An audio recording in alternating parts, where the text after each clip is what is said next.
Doktor, xroniki qəbizlik zamanı davamlı imalə, yoxsa pəhriz və həyat tərzi dəyişikliyi? Əlbəttə ki, pəhriz və həyat tərzi dəyişkənliyi mütləqdir. Yəni, bol maye qəbul eləmək, çiy su dediyimiz təmiz içməli su istifadə eləmək, bol liflərlə zəngin qidalarla qidalanmaq. Davamlı imalə bağırsağı tənbəlləşdirir. Anal çatım müalicəsində lazer əməliyyatı, yoxsa ənənəvi cərrahiyyə?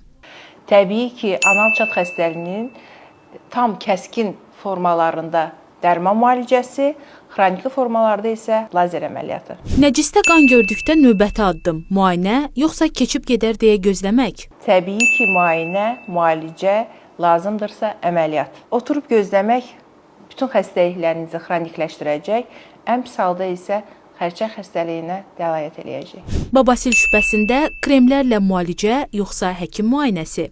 Əlbəttə ki, həkim müayinəsi.